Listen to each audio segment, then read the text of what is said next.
So ayan nga guys, panibagong araw, panibagong vlog. At ayan, nakikita natin, meron tayo ditong napansin na garapata na sobrang taba. Ayan, mukhang busog na siya at maraming nasipsip na dugo sa ating alagang aso.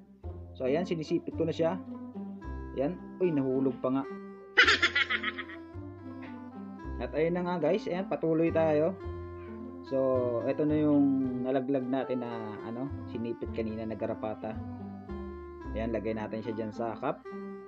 At eto, meron pa ditong isa na napansin ko na sa may bandang ulo ni Otto. Ayan nga pala guys, si Otto. Ito yung alaga nating aso.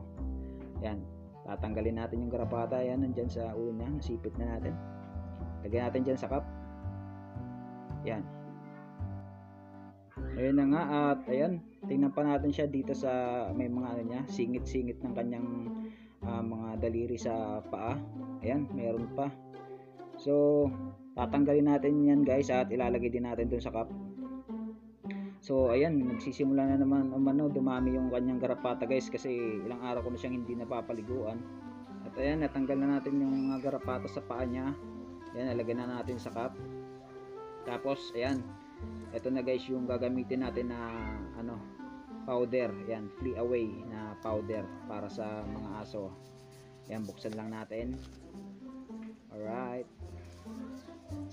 Yan, medyo mahirap buksan kasi kaliwang kamay gamit natin. At ayan, yan, lagyan natin guys.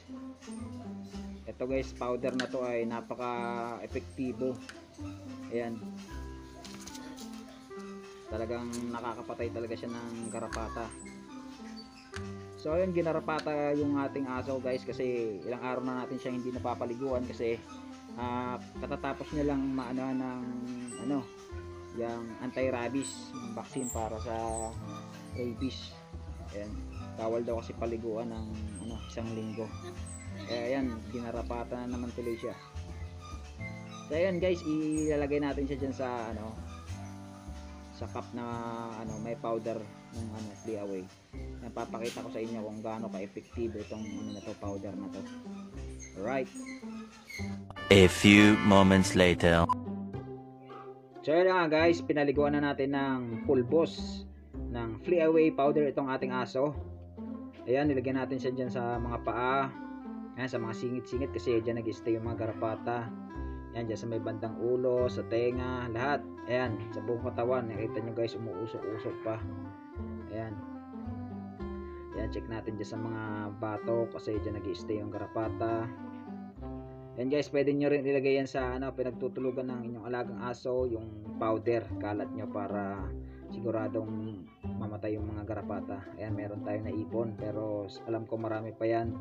Ayan, mamaya dadagdagan pa natin yan para makita nyo guys kung gaano ka-epektibo yung ating Flea Away powder.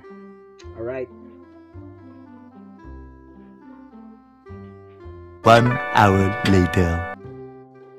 At ayun na nga guys, ito yung naipon natin ng mga garapata. At ito, makalipas ang ilang oras, ito na yung nangyari sa kanila. Ayan, hindi na sila gumagalaw guys. Ayan, siguradong mga tepok na yung mga yan.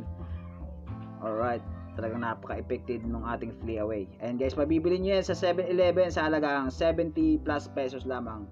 Alright, thank you for watching guys.